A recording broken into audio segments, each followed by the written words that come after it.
continuación una señorita protestante que habitualmente suele entrar a nuestro espacio. ¿Cómo le va, señorita Deineris? Tiene que activar su micrófono. Acá. Saludos al pastor, al cura, I don't know. Y pastor saludos también. a Santi. Sí, Soy saludos pastor, a Santi. soy pastor también, porque acá en Estados Unidos al sacerdote católico le dicen pastor también. Sí, como estoy en Estados Unidos, normalmente nosotros no tenemos diferencias, pero bueno. Sí. Una preguntita que ya se la he hecho a varios, bueno, ya van varias, porque creo que hay alguna diferencia y quería, por eso esta pregunta. En el momento de la Eucaristía, de la partición del pan, ¿usted lo entiende como sacrificio actualizado o cómo lo entiende usted ese momento de la partición del pan? Más bien dicho, nosotros, no como lo entiendo yo, sino como lo entiende la Iglesia Católica sería, ¿no? El sacrificio de la misa es la actualización del sacrificio de Cristo. Es como si lo que ocurrió 2000 años atrás en la cruz se hiciera presente, con la única diferencia es que es de manera incruenta. O sea, la única diferencia es que Cristo ya no muere más, que Cristo está vivo para siempre, pero sí, es como ver una película repetida, eso es la analogía que yo uso, ¿no? Así como uno puede, por ejemplo, ver la película de la Pasión varias veces y es la misma película, lo mismo que Cristo hizo 2000 años atrás se repite en cada misa, y la parte de la muerte es como la película que uno pasa una parte, o sea, uno la esquiva esa parte. Bueno, eso algo parecido así, ¿no? Es una analogía. No es exactamente igual, pero es el santo sacrificio de Cristo en la cruz de manera incruenta. O sea que no se hace el sacrificio, ahí no hay un sacrificio en acto. Sí, hay un sacrificio, sí, hay un sacrificio, En acto. pero Cristo no muere más, esa es la diferencia. Pero hay un sacrificio, no entiendo. Cristo se ofrece de la misma manera que se ofreció hace 2000 años, pero de manera incruenta. Padre, para aclarar nada más hago una pregunta. Hay un sacrificio, pero no es que se está sacrificando. Ahí claro, está. Bueno, si esa es la pregunta, no se está sacrificando en el sentido como las víctimas como la víctima inmolada de 2000 años atrás, porque esa es la parte incruenta, justamente. Cristo no muere, ¿no? O sea, es el cuerpo real, es la sangre real, pero no es un sacrificio en acto. Más bien dicho, no está sacrificado, es un sacrificio. La palabra que dijo ahí Santi es correcta, no está siendo sacrificado, pero sí es un sacrificio. Porque justamente la misa no tendría ningún valor si no fuese por lo que Cristo hizo 2000 años atrás. O sea, no es que hay otro sacrificio distinto a lo que Cristo hizo, es el mismo. Ahí está el punto, ¿no? Por ejemplo, la manera de entender esto es el foco de la luz, ¿no? Y el reflejo, o sea, toda esa luz que se ve ahí, ¿no? Todo tiene su fuente en la luz, por ejemplo, ¿no? Bueno, hay un solo sacrificio, que es el sacrificio de Cristo en la cruz, que ese sacrificio se actualiza en la Santa Misa. Eso es lo como que un símbolo, como una representación, porque no hay un sacrificio. No es un símbolo, es real. O sea, es real el sacrificio, o sea que se sacrifica otra vez. Sí, es lo mismo que ocurrió 2000 años atrás. Lo único que no ocurre es el tema de la muerte, pero todo tiene su fuente en el sacrificio de Cristo en la cruz. Ya, entonces cuando lo vemos, es algo, puede ser espiritual el sacrificio, le podemos llamar espiritual. Sí, pero es real también. Es real, pero es espiritual porque no está sucediendo. Sí está sucediendo, ahí está el punto. Esto es un misterio, ¿no? Porque, por ejemplo, un misterio. Estás tratando de entenderlo racionalmente. Bueno, esto es un misterio, no deja de ser un misterio. Entonces, lo que la Iglesia Católica siempre ha enseñado es que este sacrificio, el mismo sacrificio sin la muerte, pero lo mismo que ocurrió 2000 años atrás, se actualiza en cada Santa Misa. No es un símbolo, no es una representación, es lo más real habido y por haber. Con la diferencia que Cristo no muere más. Esa es la única diferencia. Okay, o sea que cuando yo acepto que el cuerpo real y la sangre real, aparte, sin verlo con los conceptos que le pone la Iglesia Católica, pero yo creo que es real. Y yo creo que es un acto, pero no lo veo como un misterio. Ahí sí está mal que yo lo vea así. Cuando uno no lo ve como un misterio, sí está mal, porque justamente la razón Pero no yo lo veo como un misterio, pero no. claro, la razón llega hasta cierto punto, después entra la fe. Esto nosotros no lo podemos entender 100%, se puede explicar hasta cierto punto, ¿no? Pero justamente esto pertenece al ámbito de la fe, ¿no? Lo que podemos explicar es que no es contradictorio con nuestra razón, o sea, esto no contradice nuestra razón, simplemente Exacto. la supera. Entonces, cuando yo veo el acto de la Eucaristía o de la partición de Cristo y creo que es real su presencia, pero no lo veo con los conceptos que tiene Roma, pero sí sé que es un acto real y que yo le domino un misterio, así como usted en el acto de sacrificio, yo podría decir que tengo una gran diferencia con Roma. Digamos que nosotros lo que siempre podemos decir es lo siguiente. Si usted tiene fe católica y fe ortodoxa, porque los ortodoxos también creen, aunque nosotros estamos en desacuerdo con ellos en el tema de la primacía papal, ¿no? Pero, por ejemplo, los ortodoxos y los católicos tenemos la misma fe en la Eucaristía. Creemos que Cristo está presente con su cuerpo, con su sangre, con su alma y con su divinidad en la Eucaristía. Si usted tiene la misma fe que la Iglesia Católica y que la Iglesia Ortodoxa en la Eucaristía, creemos lo mismo. Ahora, después, por ejemplo, no sé, Lutero hablaba de la empanación, por ejemplo. Él no hablaba propiamente de la Eucaristía como la presencia real, sino que él hablaba de la empanación, ¿no? Que Cristo estaba presente en el pan, pero que no dejaba de ser pan. Una cosa así decía Lutero, ¿no? Bueno, en fin, en ese caso no tenemos la misma fe, ¿no? O sea, porque ahí hay algo que realmente... Yo, por ejemplo, tanto Santi como yo, como los católicos, no creemos que sea pan, creemos que es el cuerpo de Cristo bajo las especies del pan y vino, pero siempre el cuerpo, sangre, alma y divinidad, ¿no? Entonces, si usted cree eso, bueno, tiene fe católica en ese aspecto. Ahora, si, digamos, no cree esto que estoy explicando, ya no es fe católica. No sé si me expliqué bien, ¿no?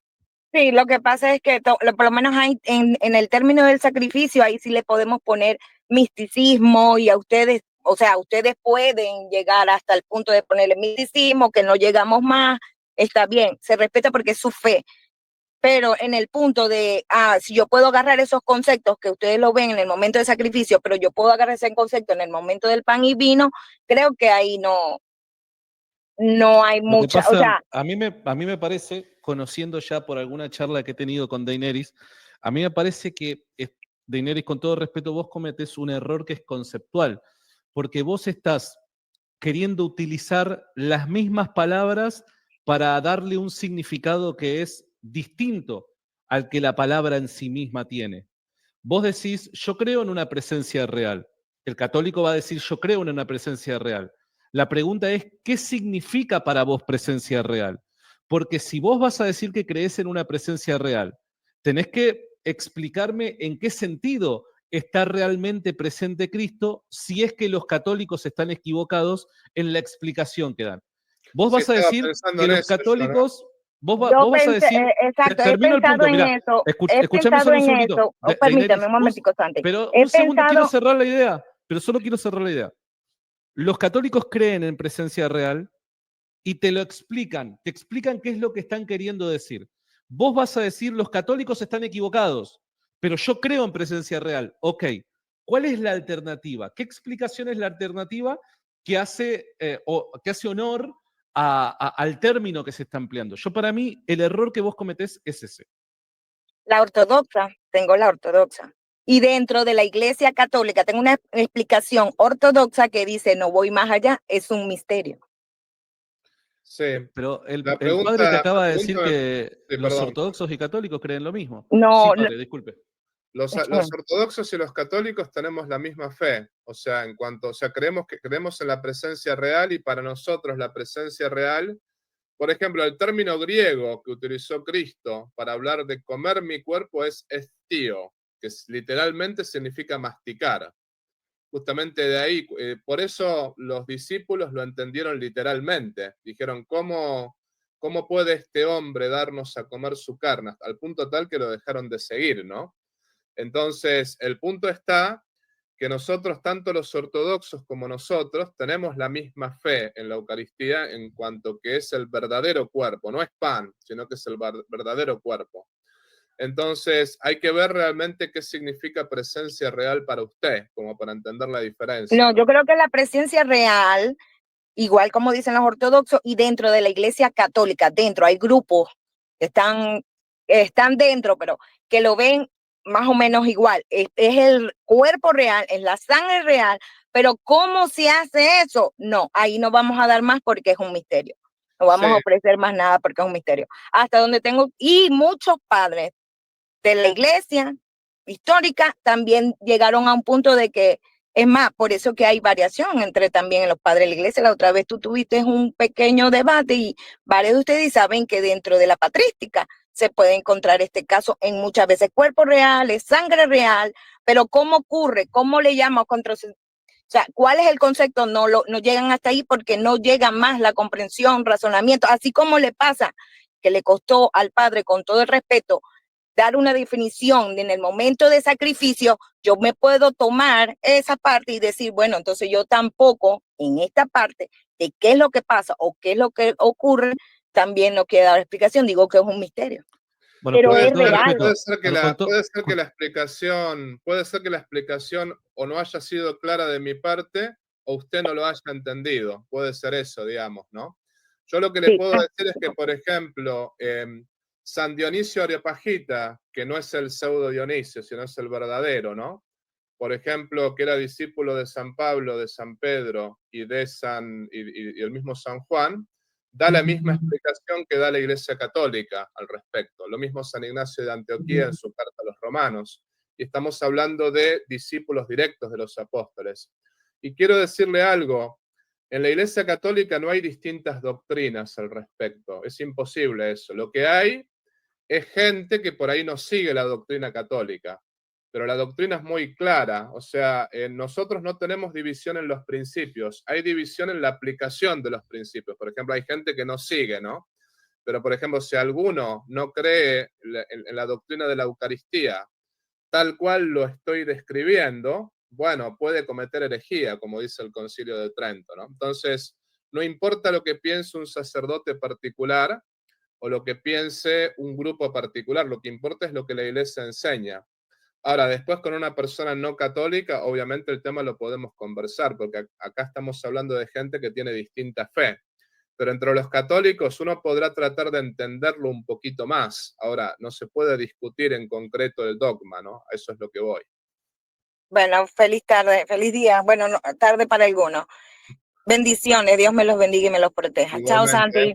Dios te bendiga. Chau, chau. Perdón, hubo un instante ahí en el que me congelé, parece que se me fue la señal del internet. Pido disculpas.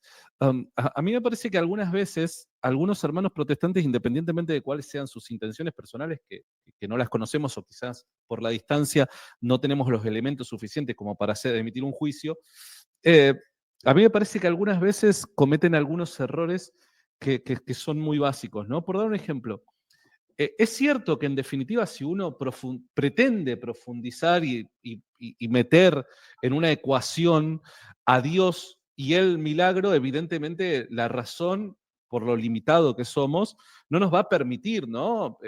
Dar una explicación exhaustiva respecto a cómo es el proceder de Dios, ¿no? Pero en ese sentido el católico no tiene problema en admitir, che, pará, nosotros podemos razonar hasta acá, pero de acá en adelante ya tenemos que aceptar que es un misterio. Ahora, yo veo de que algunos protestantes dicen, o como en este caso Deineris, ¿no? Dice, bueno, pero es un misterio, está bien. Es un misterio y la razón no me permite ir más allá. Bueno, pero ahí te estás contradiciendo, porque por un lado me decís que es un misterio y la razón no te permite, pero por otro lado, por medio de la razón o de tu razonamiento, vos estás pretendiendo rechazar y refutar lo que dice la Iglesia Católica. Entonces, a mí me parece que entran en una especie de contradicción. Al final, la razón puede decir algo, no digo de forma exhaustiva, pero puede decir algo acerca de lo que es la Eucaristía a partir de las palabras de Cristo, bueno, evidentemente algo podemos decir. Sí, claro, hay un límite, hay un tope. Hasta acá podemos hablar, de acá en adelante es la fe. Claro que sí. Pero si no, es como que hay una doble vara, ¿no? Me parece que muchas veces algunos son demasiado fideístas y en otras circunstancias, los mismos que en determinados momentos son demasiado fideístas, se vuelven demasiado racionalistas, ¿no? No sé qué le parece a usted, padre, eso. Sí, estoy totalmente de acuerdo y de hecho yo estaba esperando de parte de ella que, por ejemplo, me cuestionara un poquito la doctrina católica del punto de vista bíblico de los santos padres, pero bueno, los santos padres, los más cercanos a los discípulos, como son San Dionisio, San Ignacio, el mismo San Policarpo, todos ellos sostienen la doctrina de la Eucaristía, al menos lo más cercano es a la Iglesia Católica y la Iglesia Ortodoxa, ¿no? Después, bueno, se podrá discutir algunos términos, por ejemplo, el término de transustanciación, pero sin embargo, ese término no es que cambió lo que antes se creía, sino que simplemente es un modo de explicar, porque justamente lo que es Santo Tomás de Aquino es un teólogo y un filósofo. Él trata de hacer lo más racional posible el misterio, pero el mismo Santo Tomás dice, hasta acá llegamos, ¿no? Entonces, por eso yo estaba tratando de ver si el cuestionamiento de ella era lo que la Iglesia cree, y en base a eso lo conversamos. Bueno, ¿dónde dice la Biblia? Bueno, ¿dónde lo dicen los Claro, padres? Pero es que hoy por hoy estoy viendo que es una tendencia en redes sociales y ya voy con el siguiente, pero este tema me parece que puede ayudar a muchos el plantearlo de esta manera. Yo veo que hay una tendencia por parte de los apologetas de redes sociales protestantes en querer como que reparar algunos daños que se han hecho en el pasado a través de ciertas afirmaciones. Y hoy por hoy ya te dicen, no, a ver, no es simbólico. Hay una presencia real, pero no es la presencia real de la forma en la que te lo plantea la Iglesia Católica. Ok, bien, supongamos que fuese así. Hay presencia real, pero no hay presencia real como lo plantea la Iglesia Católica. ¿Cómo es la presencia real entonces? Explícamelo, porque ahí vos claro, tenés que asumir la carga de la prueba. Es como por dar un ejemplo. Suponete que yo te digo a vos, en la habitación está mi esposa, pero abro la puerta y no hay nadie, está vacía. Pero yo sigo diciendo que está mi esposa. Bueno, a ver, para. Si yo no puedo ver a mi esposa en la habitación, explícame de qué manera vos pensás que está mi esposa. Porque me parece que cualquier explicación alternativa a que físicamente se encuentre mi esposa en la habitación va a ser un error conceptual si es que yo digo realmente mi esposa está en la habitación. ¿Se entiende? O está o no está, no hay medias tintas. Lo mismo pasa, me parece, en el caso de la Eucaristía. Se dice presencia real. Bien, la Iglesia Católica define qué es lo que quiere decir con presencia real. El protestante va a decir, no, los católicos están equivocados, pero yo sigo sosteniendo presencia real. Ok, si el católico está equivocado respecto a su definición, explícame cuál es la alternativa si querés seguir sosteniendo presencia real. ¿Se entiende? sí, no, es una cosa. Y después también lo que yo me doy cuenta es que los no católicos usan muy mal la filosofía, porque quieren usar la filosofía tomista o la filosofía escolástica. Y lo interesante es que todos esos términos de la filosofía tomista y escolástica han sido utilizados para defender la fe católica. Entonces, como que no pega. Es más o menos, yo digo, ¿no? Tratar de, no sé, de Es poner tratar de aceite en utilizar el a agua. Jesús. Imagínese un ateo tratando de utilizar a Jesús para demostrar su ateísmo. No tiene sentido, amigo. O sea, alguien te lo Exactamente, tiene ¿no? que comunicar, alguien te lo tiene que avisar. Lo mismo, por ejemplo, a veces lo utilizan a Kant para defender sola escritura, por ejemplo. Y Kant es agnóstico en su filosofía. Justamente Kant dice que no se puede llegar ni a Dios, que, o sea, utilizando las categorías kantianas, en realidad no tenemos certeza de nada, ni de la Biblia, ni de Dios, ni de... Claro, totalmente. Por eso digo, ¿no? Dependiendo de las circunstancias, o son demasiado fideístas, que ya se convierte, en vez de ser fe, en un tipo de superstición, o son demasiado racionalistas. Si yo no soy capaz de poder encajar todo en mi mente y elaborar un silogismo sofisticado a partir de, no puedo creer. No, amigo, pero eso no es cristianismo. Exactamente, sí. Lo tenemos al señor Víctor Adolfo Sánchez. ¿Cómo le va, caballero? Me mandó un mensaje por privado, me dice, soy evangélico pentecostal, tengo una pregunta. ¿Cómo Sí. le va? Bienvenido. No sé si es la primera vez que estás acá en el canal. No, ya es la tercera. Perdón, te Sí. pido mil No disculpas. pasa No me nada. acordaba de vos. Te pido mil No, que disculpas. No, es que no soy de muy subir. Incluso la única vez que he subido en vivo han sido lo tuyo. Realmente no me gusta participar, pero como soy más de cuestionar otras religiones que participar en la mía propia, pues eso me motiva mucho a subir al canal. Ok. Bueno, lo tenés al padre Tomás, te lo presento y te escuchamos, Titán. Bueno, primeramente bendiciones, Dios les bendiga a todos. Una pregunta. Quisiera saber, siguiendo la misma línea de lo que es el sacrificio de la Eucaristía, disculpen la bulla que estoy en la calle, salí de mi oficina para solamente hacer esta pregunta. ¿Cómo puede conciliar lo que usted dice con lo que dice Hebreos 10:12? ¿Me pueden escuchar? Sí, pero no te veo, Titán, no te estoy viendo. Sí, es que como abrí el... Ahora, pasame el página de pasaje bíblico, pasame el bueno. pasaje bíblico y yo lo pongo en pantalla, ¿te parece bien? Perfecto, sí. Hebreos 10, versículo 12, si no me equivoco. Dale, ya lo estoy poniendo en pantalla, así lo miramos. Dame solo un segundito, por favor, teneme un toquecito nada más de paciencia. Ahí está, mirá. Ahí está. Hebreos capítulo 10, verso 12 me dijiste, ¿verdad? Sí. Bien, dice, pero Cristo, ahí lo voy a remarcar, ahí está. Pero Cristo, habiendo ofrecido una vez para siempre un solo sacrificio por los pecados, se ha sentado a la diestra de Dios. ¿Ese es el pasaje, hermano? Sí. Y disculpen que tenga que retirarme porque salí de mi trabajo, salí de mi oficina solamente porque escucho el directo mientras trabajo y no puedo estar mucho tiempo ausente, pero me gustaría saber cómo aborda el padre, si no me equivoco, cura, padre. Sí, padre cura, es un sinónimo. El versículo. Ok. Bueno, no hay contradicción. Yo lo expliqué anteriormente con la señora esta, ¿no? Hay un solo sacrificio. La misa no es un sacrificio distinto al sacrificio de Cristo en la cruz. Es simplemente la actualización del sacrificio de Cristo en la cruz, que se actualiza siempre. Sí, una vez y para siempre, por eso que se hace presente. Es más o menos como ver una película repetida, es la misma película. Uno puede ver la película La Pasión, pero justamente la película La Pasión uno la puede ver 1000 veces y es la misma película. Justamente ese sacrificio, basado en lo que Cristo dijo, haced esto en conmemoración mía, ese sacrificio se hace una vez y para siempre, pero se actualiza en cada Santa Misa. Y después, bueno, en ese pasaje no dice tampoco que el sacrificio no se pueda actualizar en cada Santa Misa, eso no lo dice, ¿no? Bien, entiendo que la dinámica no fue un debate, así que gracias por abordar la pregunta y pasen buen día.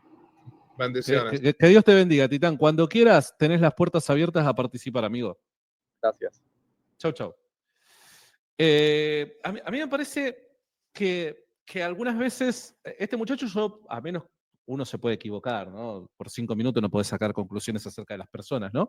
Pero me dio la impresión como que, independientemente de que piensa distinto, me pareció una persona que se presentó como honesta, ¿no? Entonces, yo sé que hay muchos evangélicos del otro lado que tienen este mismo espíritu de, independientemente de las diferencias bien marcadas que tienen con el católico, pueden presentarse con dudas honestas y objeciones honestas, ¿no?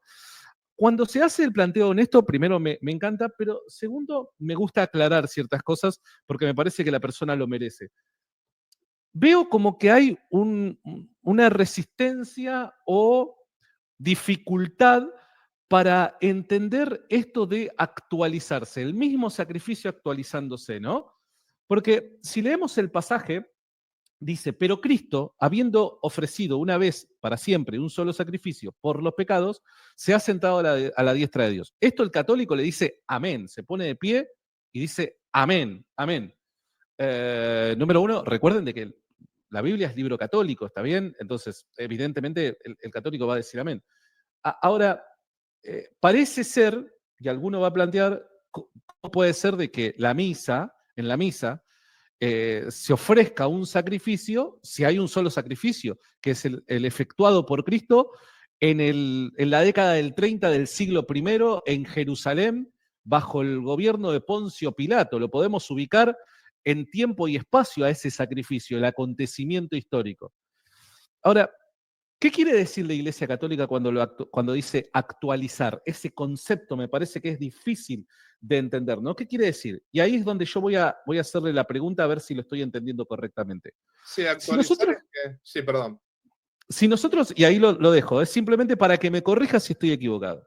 Si nosotros creemos que Dios es todopoderoso y Dios es eterno, Dios es capaz de hacer presente una realidad que para nosotros, seres finitos, limitados, ocurrió en el pasado, pero que para Dios siempre está presente porque Dios es eterno.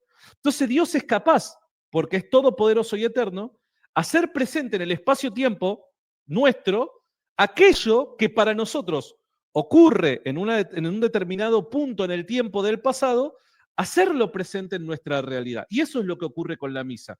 Se hace presente el mismo sacrificio, no hay un nuevo sacrificio. Por eso que el sacerdote puede ofrecer un sacrificio, pero no es un sacrificio distinto al de la década del 30 del primer siglo, sino que es el mismo sacrificio que por poder y milagro de Dios se hace presente en nuestra realidad espacio-temporal. ¿Lo puedo explicar bien? Sí, sí, me parece que lo explicaste bien. O sea, Dios sabe perfectamente que somos seres humanos y que, por ejemplo, lo que Cristo hizo 2000 años atrás, sabemos que fue espectacular, que Él realmente pagó una vez y para siempre, pero es como que Dios sabe que no somos ángeles, ¿no? Que nosotros no somos ángeles, que somos cuerpo y alma. Entonces necesitamos signos visibles tanto, para eso están los sacramentos, por ejemplo. Entonces Dios en su sabiduría determinó que ese sacrificio que justamente ocurrió 2000 años atrás, que se haga presente en cada Santa Misa, que es el mismo sacrificio, ¿no? Como que actualizar sería hacer presente aquí y ahora lo que ocurrió 2000 años atrás, porque Dios está fuera del tiempo, Dios no tiene tiempo, entonces para Dios todo es un eterno presente, valga la redundancia, ¿no? Entonces, ciertamente que Dios puede, en su infinita misericordia, justamente porque Él está fuera del tiempo, hacer que el sacrificio de la cruz se haga presente aquí y ahora. Y de hecho, por ejemplo, San Pablo dice, ¿no? Completo en mi carne, castigo mi cuerpo, y completo en mi carne lo que falta a la pasión de Jesucristo. Entonces uno dice, a ver, ¿qué le falta a la pasión de Cristo? ¿Cómo podés decir semejante cosa, San Pablo? Si realmente, ¿qué le falta a la pasión de Cristo? No significa que a la pasión de Cristo algo le falte, sino que yo tengo que hacerla efectiva en mí mismo. O sea, tengo que aceptar en mi propia vida, en mi propia existencia, la pasión de Cristo. Y por lo tanto, tengo que hacer penitencia, tengo que unirme a la cruz de Cristo para poder tomar parte en las penas de Cristo y así después tomar parte en su gloria. Ese es el asunto, ¿no? Entonces, ahí está el tema de la actualización, de hacer presente, ¿no? Cada vez que Cristo no hizo penitencia, no podemos decir que Cristo haya hecho penitencia porque la penitencia supone pecado y Cristo no tenía pecado. Pero sí Cristo hizo un sacrificio y nosotros con nuestra penitencia nos unimos a ese sacrificio. De la misma manera que hacemos eso con la penitencia, en nuestro caso, también el sacrificio se hace presente cuando celebramos la misa, por eterno designo de Dios. Y hay que aclarar esto también, Santi. También Dios podría haber determinado que Cristo muriese una vez y para siempre, resucitase y que no hubiese Santa Misa. Eso lo podría haber determinado así, pero Dios en su sabiduría, por un motivo de conveniencia, dijo, bueno, para que los hombres tengan siempre presente el sacrificio de Cristo en la cruz, vamos a instituir la Santa Misa, para que los hombres realmente puedan recordar lo que Cristo hizo y por eso amarlo siempre, agradecerle y seguirlo en su pasión y muerte para luego seguirlo en su gloria.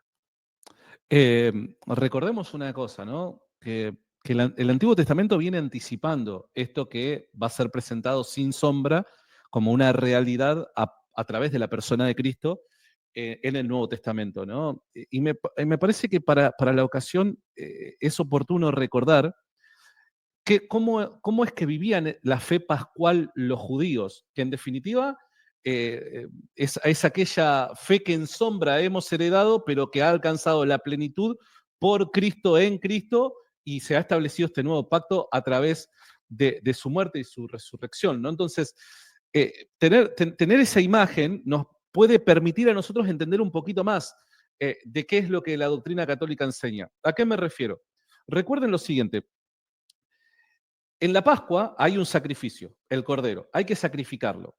Y el cordero se sacrifica por los pecados, ¿no? Se sacrifica para Dios, el sacrificio es ofrecido a Dios. Ahora, ese cordero que es sacrificado debe ser comido por aquel que lo sacrifica, por el que lo ofrece y por toda su familia.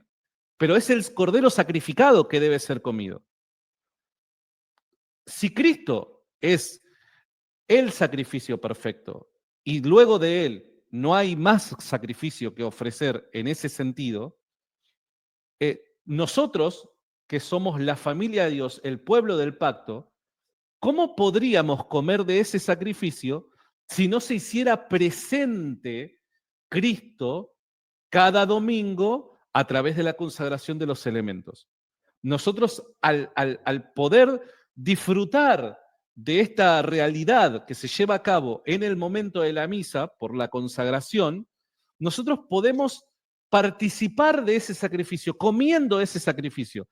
Y nosotros no podemos comer otro sacrificio, tenemos que comer el sacrificio aquel que fue ofrecido en aquel entonces. Si es el único sacrificio, el de Cristo, ocurrido temporalmente en la década del 30, nosotros de alguna manera tenemos que participar de ese sacrificio. ¿Cómo lo hacemos? La única manera en la que nosotros podemos comer de ese cordero es que Dios haga de alguna manera, por medio de su omnipotencia, haga presente ese sacrificio en cada reunión, en cada misa, ¿no? En cada vez que los cristianos se unen para adorar a Dios, ¿no? Que se reúnen para adorar a Dios. Entonces, es fundamental y por eso es que es necesaria la idea de la actualización, para yo poder participar de ese sacrificio que fue efectuado en la década del 30. No sé si me pude dar a entender. Explicaste bien, y también ese sacrificio se celebra todos los días. El domingo es el día de la resurrección. El único día que no se celebra es Viernes Santo, pero después sí, el resto... Sí, obvio. Hice énfasis porque estoy tratando de transmitirle todo al evangélico. El evangélico comúnmente tiene la idea de la reunión el domingo, ¿no? Entonces, pero igual me parece que la explicación fue muy buena, Santi. Simplemente lo aclaraba para el público, no tanto vos esto lo tenés claro, ¿no? Sí. Muchas gracias, padre. Bueno, entonces, ese punto me parece que es vital. Y lo digo a mis hermanos evangélicos, porque hay veces de que se escandalizan de esto pensando que es otro sacrificio, algo, y claro, si fuera otro sacrificio sería un escándalo realmente, ¿no? Pero es necesario verlo de esta manera, porque imagínate, y ya con esto cierro, imagínate tener el honor, el privilegio de que el mismo Cristo te invite a sentarse a su mesa y que Él sea el que pone sobre la mesa este sacrificio perfecto para que vos puedas participar de Él. Mamita querida, Sí. qué privilegio, qué honor y qué privilegio. gracia. Sí, un gran privilegio. Yo creo que inclusive yo como sacerdote te puedo decir, Santi, entiendo por qué a los evangélicos y los protestantes les cuesta entender todo esto, porque mal que mal estudié la teología protestante. Ahora, como yo nunca fui protestante y nunca fui evangélico, me es complicado meterme en la cabeza de ellos, ¿no? O sea, si bien uno realmente estudia la teología evangélica, la teología protestante, yo más o menos estoy leyendo, los leí antes y estoy leyendo actualmente algunos textos de Martín Lutero sobre este tema, ¿no? Sin embargo, en meterse en la cabeza de un protestante vos lo podés hacer porque fuiste. En nuestro caso, con los que fuimos católicos de toda la vida, es complicado. Entonces, pero hay que tratar de hacer eso para poder justamente resolver sus dudas. Hay que meterse en la cabeza del protestante y del evangélico para ver cómo piensan ellos y para ver cómo resolver esas dudas. Porque, como decía Santo Tomás, si no partimos de terminología parecida, al menos tenemos que partir de ciertos conceptos que todos aceptamos, para a partir de ahí empezar a buscar la verdad, ¿no? Pero me pareció que tu explicación fue buena. Si te gustó el video, por favor, ponle like, suscríbete a este canal, comparte este video y activa la campanita de la notificación. También, si deseas colaborar económicamente con este apostolado virtual, te invito a hacerlo por PayPal, también por un super chat, o puedes unirte al canal como miembro. En la descripción de este canal vas a ver el modo concreto cómo colaborar con este apostolado. Si no puedes colaborar económicamente, no te preocupes. Este apostolado es gratuito y todos los videos son gratuitos. Lo más importante es que compartas este video con las personas que estén a tu lado. La idea es llegar a todo el pueblo de Dios y la idea es poder predicar el Evangelio para mayor gloria de Dios y la salvación de las almas. Por otra parte, te quiero avisar que todo el dinero que se recaude con este apostolado virtual va a ser enviado para familias necesitadas y para mejorar esta misión en el sexto continente.